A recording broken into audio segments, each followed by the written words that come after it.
Hello, internet friends! My name is Bay, and welcome back to the Shadowlands Alpha First Pass First Impressions coverage. We begin with the Warrior and the Arms Warrior.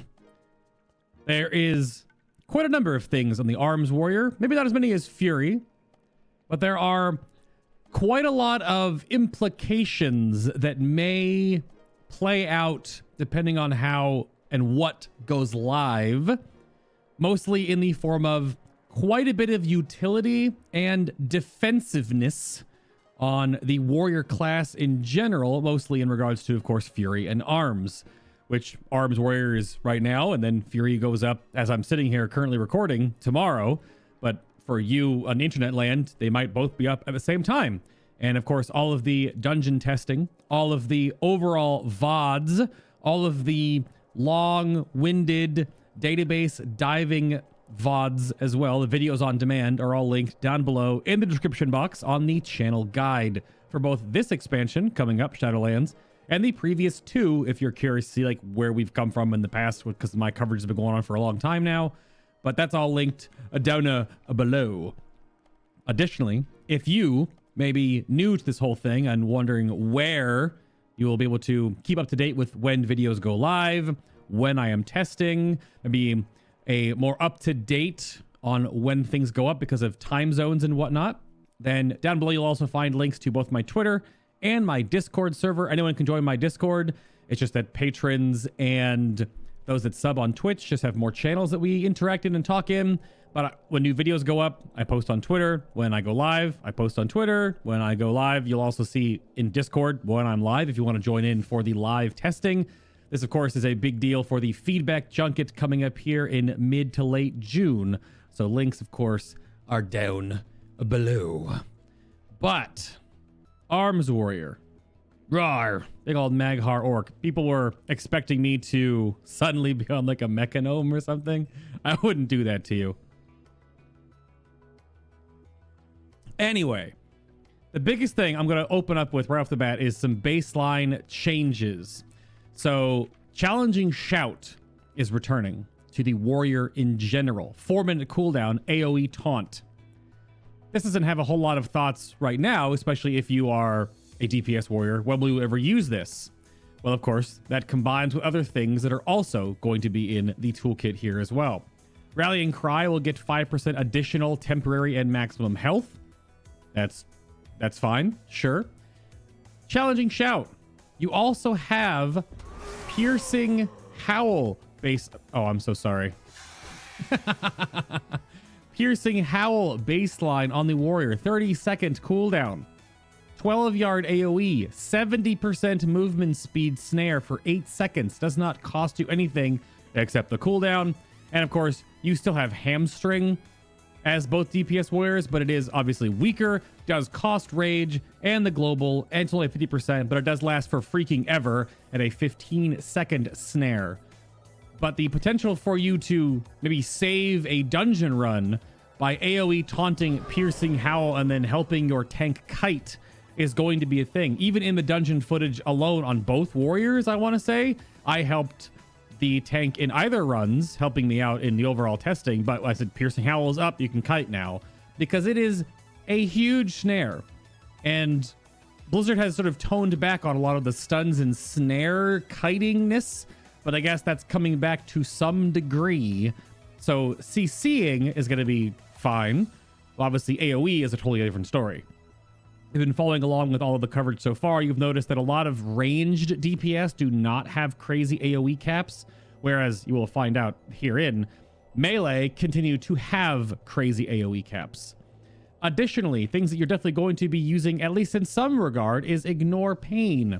Ignore Pain is now across the entire warrior class. Let me build some rage here real quick. That is the wrong button. I rebound defensive stance instead of heroic throw there. But you're able to parry? Wow, with your face. But Ignore Pain costs 40 rage for Arms. It is a pretty big shield. Of course, half of the damage goes to the shield and half of it goes to your face. But you will definitely be able to... Also, I'm dead. Because these mobs are higher level. So Ignore Pain is not going to help you ignore death. But as I float back to my body here real quick, These zones have max level mobs in them. The whole zone doesn't scale to you because the Shadowlands is brutal. And some of that, we found this out a couple of times when we've been exploring around looking for mobs to attack for, like, you know, testing purposes, is that there are some really angry max level areas that when you're leveling don't just scale to you. They are, of course, max level, as you saw there. That's probably why it parried. I didn't notice the red angry level text.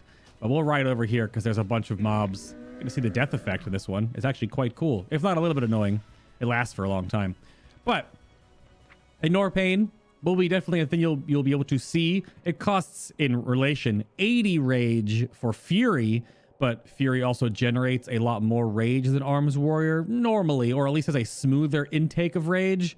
So this is a pretty big one as well. We'll head back over here. Yeah. That's the way up. But what else? Additionally here, let me get off this crazy yak mount.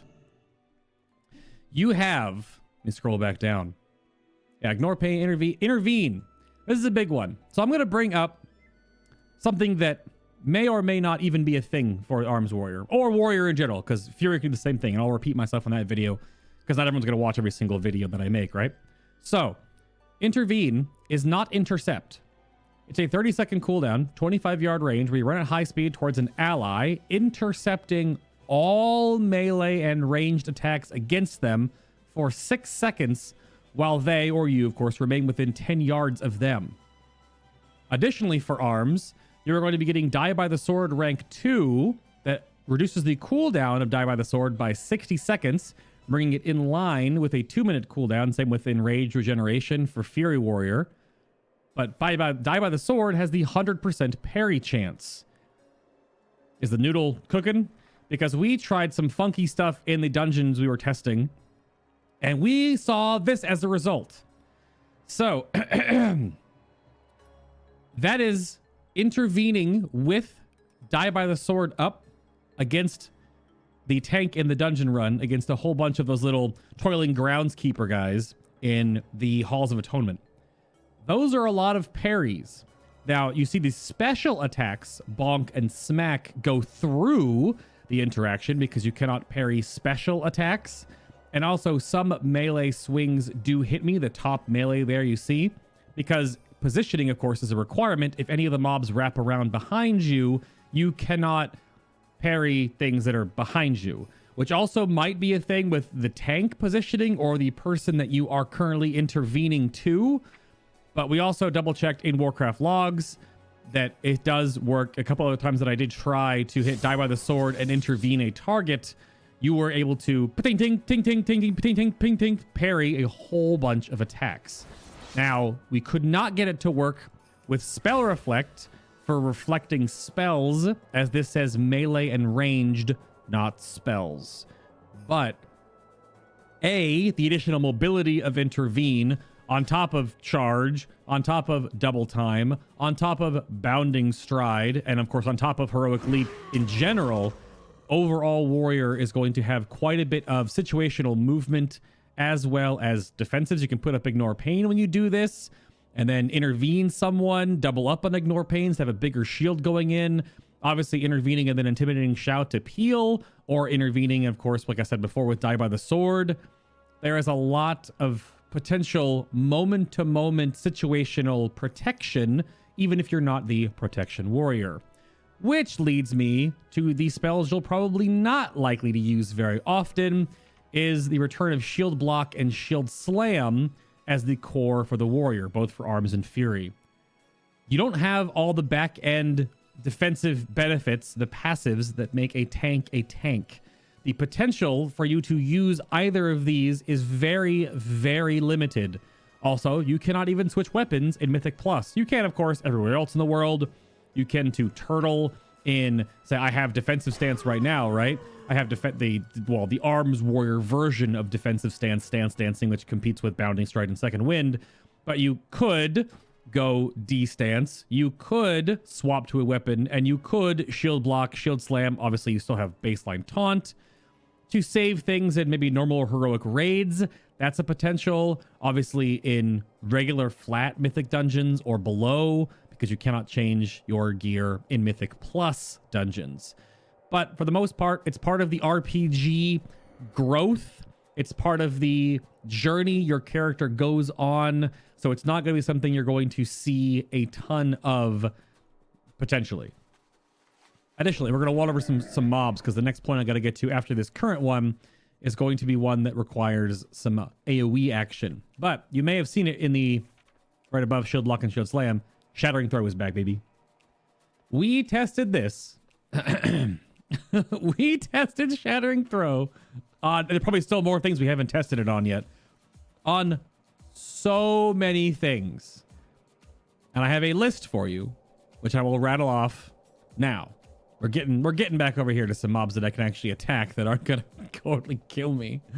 It's pretty. That's like the first testing video I've died in.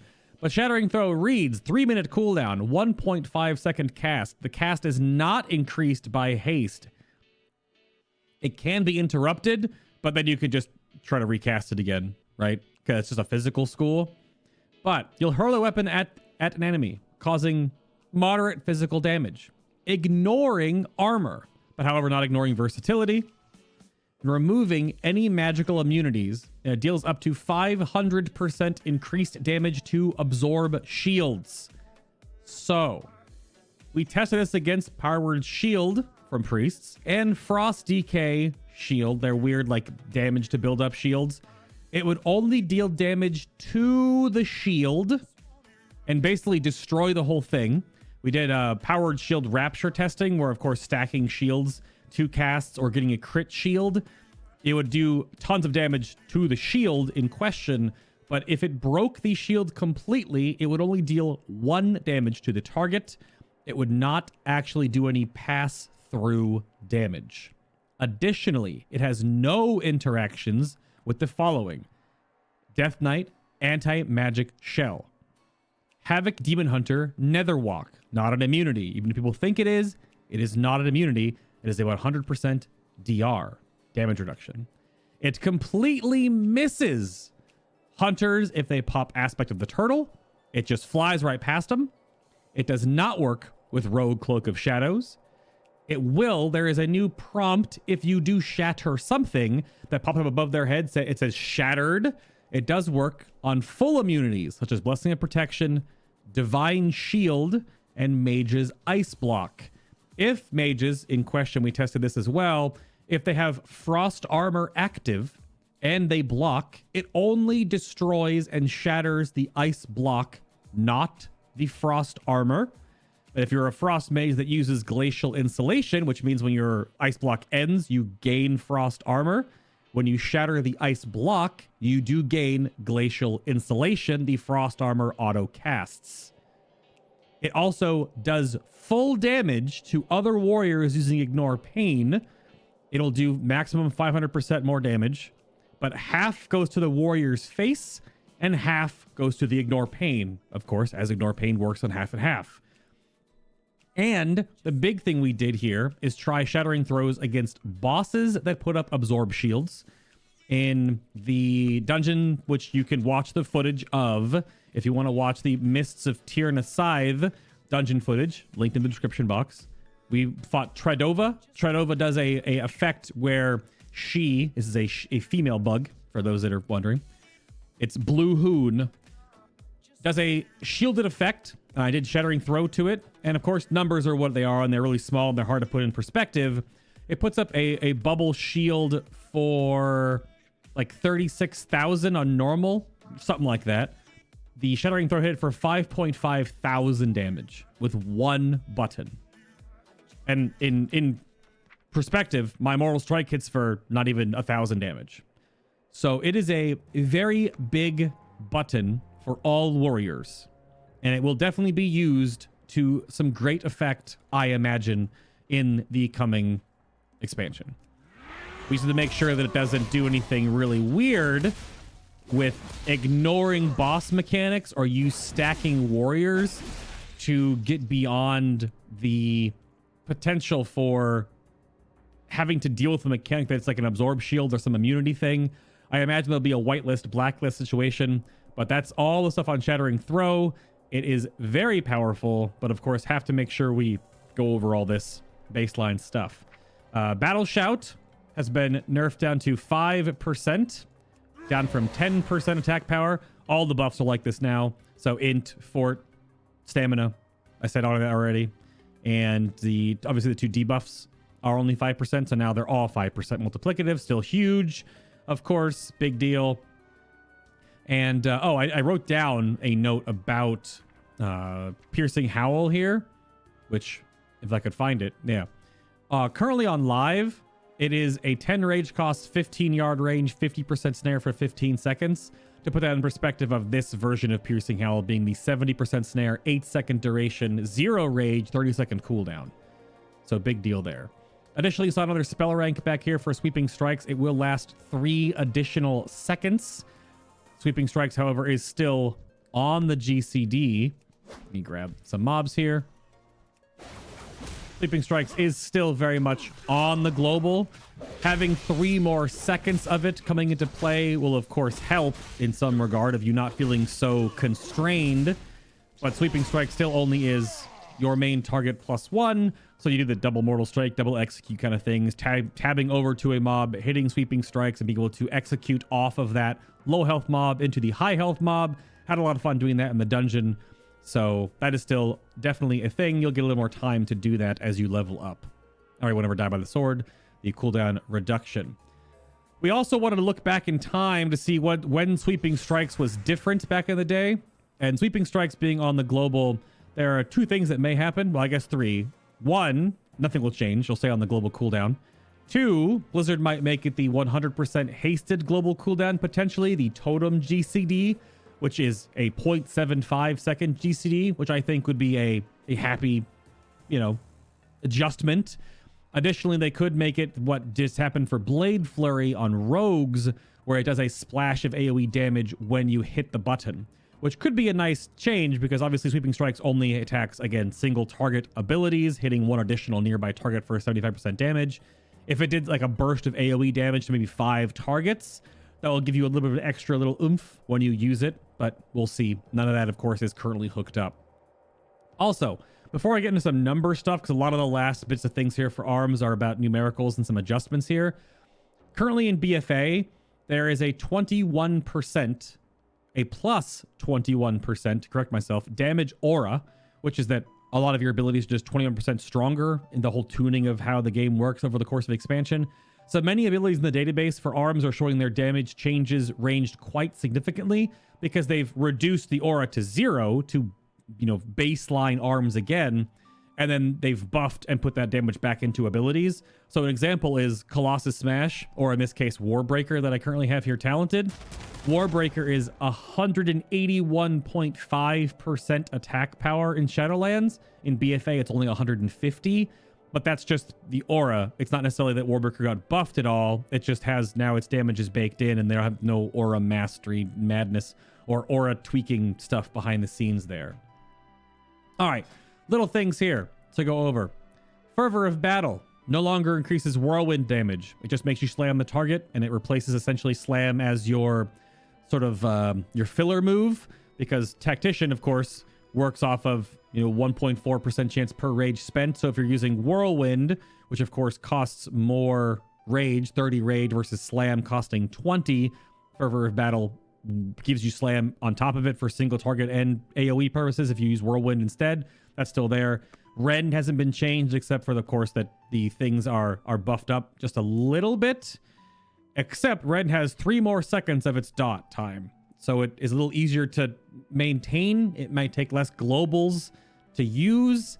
And maybe that's trying to buff Rend a little bit and Fervor of Battle down a little bit. Massacre remains 35% for using Execute on targets. A big one, on top of all the utility and defensives that are coming to the Warrior Kit, is Impending Victory is now a 30% heal up from 20%, which is pretty massive. It's a health stone on a 30-second cooldown that costs you 10 rage that also does damage and heals you.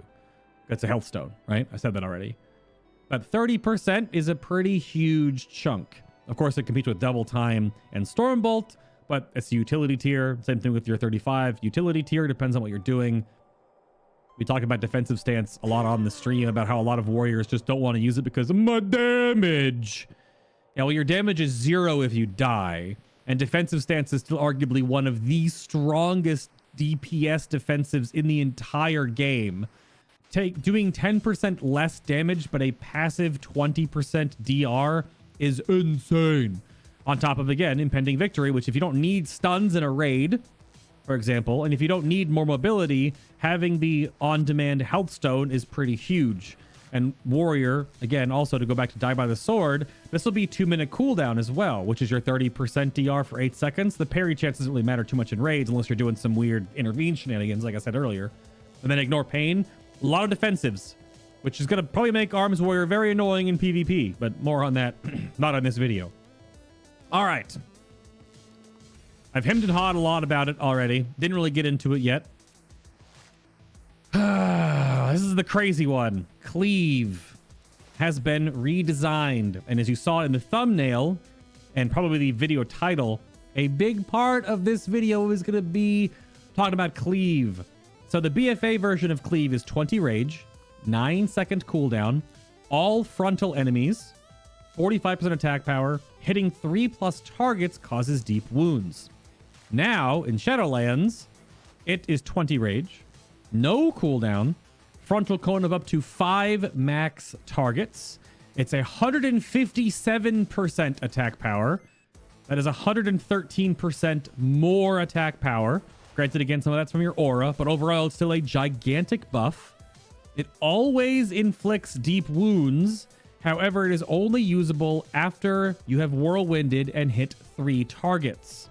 And whirlwind, to go back here, whirlwind is a 5-target cap.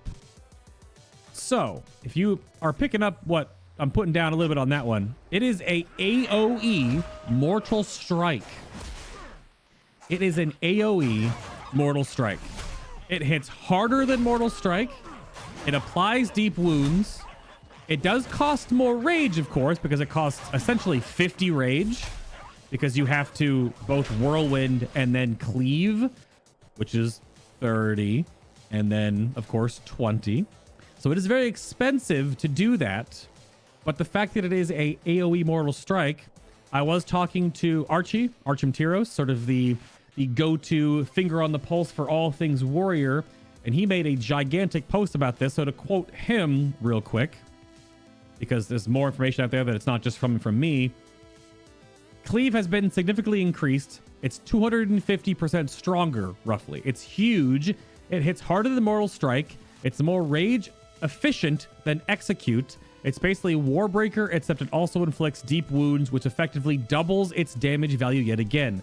Deep wounds, of course, being your mastery, which does a whole lot of damage as the Arms Warrior because you have big, slow hits, and deep wounds sort of coasts you between each and every one of them. To continue what Archie said, despite this clearly overpowered increase, he hates this change because it makes the AoE rotation incredibly stale. Cleave is so powerful that when there are 3+ targets, you simply alternate between Whirlwind and Cleave, ignoring Mortal Strike, Execute, Slam, Sweeping Strikes, and Overpower, unless of course you're Rage Starved, because Overpower is free, entirely. Maintaining the Rage cost is a bit prohibitive, but it's easily compensated with the Deadly Calm and or Ravager. More on those in a moment. He has some more notes about how Cleave could be a replacement for Whirlwind.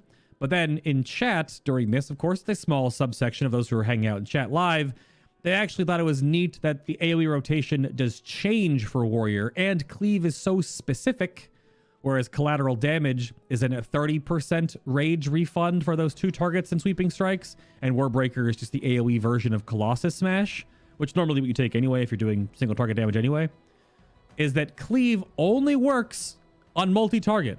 It literally does nothing unless you can turn it on. So it has both a 3-target whirlwind requirement, 30 rage plus 20 rage to even use it. So it could be strong and it could make your area rotation very boring and bland, but at the same time, it opens up potential for it to actually be something you care about. On top of the new change to Deadly Calm and Ravager, if you noticed on my hotbar, you do not have Ravager and Bladestorm are desynced. Ravager, of course, still does the big rage generation. Every time it deals damage, it ticks 7 times. Hasted, so the ticks just happen faster. The new Deadly Calm, however, is that it reduces the rage cost of your next 4 abilities by 100% and increases your maximum rage by 30. Now, this means instantly that there's no more wasting your Colossus Smash window. There is no more, which ability do I hit first, Colossus Smash or Deadly Calm?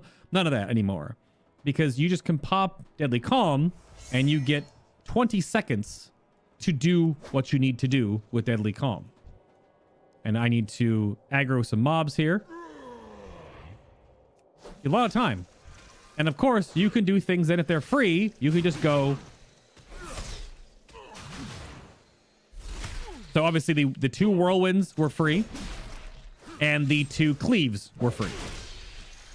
Big heal. And that's that. And that's a 1-minute cooldown.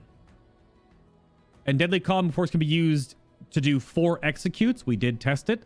If you Deadly Calm execute, they all do count as the 40 rage version. Arms has a range of rage, 20 to 40, up to the maximum damage if it counts as 40 rage being used. Deadly Calm uses 40 rage, so it is 4 free executes at max rage, when you can essentially tie 7 executes in a row due to the additional rage cap here.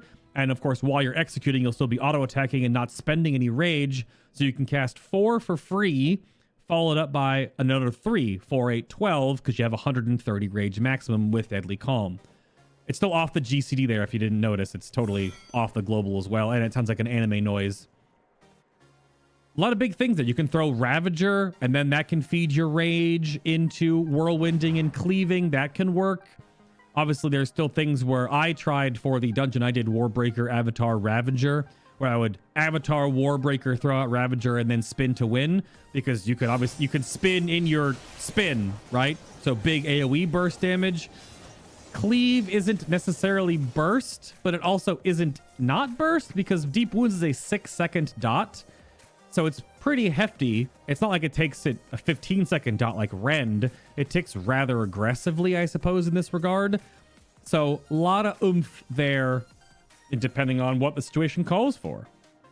Warbreaker is your only non-target capped ability. Ravager is 8 targets.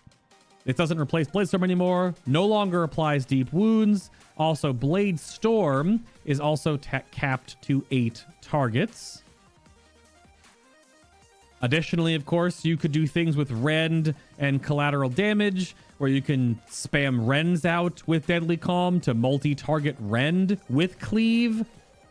I don't know. Maybe collateral damage Rends, or Rend, Sweeping Strikes, Cleaves, Ravager, Deadly Calm. A lot of maybe. We also have, let me see. Oh yeah, Dreadnought. This is not only like I showed it off a little earlier when I was attacking things when I had Dreadnought currently talented. The Seismic, is it called? Yeah, Seismic Wave Azurite trait is tied into Dreadnought now. No longer does it increase the stacking damage for your mortal strikes, but it gives you 2 charges, and then each does a wave effect. And let me do this. Now, if you pull multiple mobs and you use sweeping strikes, I think this butterfly is bugged. Let me see. Yep. If you pull multiple mobs, you see there's the shockwave flies out there, and I'll pull up my combat log just so you can see it fly by, because it actually does say Dreadnought. But if you hit multiple targets with sweeping strikes, or the 2 of them, 2 waves of Dreadnought fly out. So this may be and there's another big old wave of Dreadnought flying out there. So obviously there has to be something that competes with anger management, because anger management is just good. That's what talents all should be. They should all be strong. You only get to pick one in each row.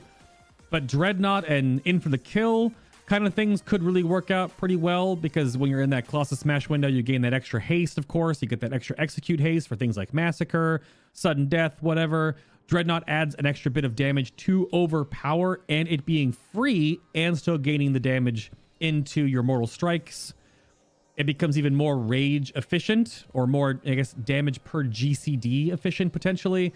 And of course has the Dreadnought wave of damage going out there. It is up to 5 enemies within the 10-yard line, but it's 5 enemies per Dreadnought wave. So essentially, if you fire off 2, you'll hit each target twice for 10 total hits. and it's pretty big. It also gives more collateral damage oomph, because collateral damage would be when you're using your other abilities, it refunds your rage to be able to make sure you keep being able to have rage available to you, maybe more aggressively slamming. There's goo here, right? There's goo. It's wiggling around. Skull Splitter hasn't changed. War Machine's still the same. But there's both a lot of utility coming in for a warrior. Shattering Throw is going to be huge. There's a lot of defensive nature to it. A little bit more mobility to it, of course, Intervene. And Cleave is massive. Gives you a lot of AoE damage. Because by default, as many arms warriors let me know, of course, in chat, your AoE is not great on arms. Your 2-target is strong. Your single target is strong. But having something that's very transformative for AoE and a big bump in the quality of life for Deadly Calm seems very, very powerful to compete with things in different tiers, to give you different builds, to do different things. But that, yes, is the Arms Warrior. Thank you all very much for watching, hanging out, and listening. If you've enjoyed the coverage so far, don't forget the like button is one of the best ways you can do something for free, to poke it, to allow the YouTube algorithm to be like, hey, this is good content, good coverage, good analysis, good educational bits on the upcoming expansion for World of Warcraft. Show this to more people. So again, I'll ask you, if you've been this far, and slam that like button. Slam it, tickle it. I don't know. You choose how you interact with it. And of course, links are down below for my Twitter and my Discord, so you know when I'm going live, when new videos come up. If you want to ask me questions, Discord is open to anybody if they want to. And of course, please join in, because more feedback is appreciated, especially going into the feedback junket here in mid to late June. Thank you very much for watching and or listening. Again, my name is Bay, and I will see you all in the Fury video coming up next.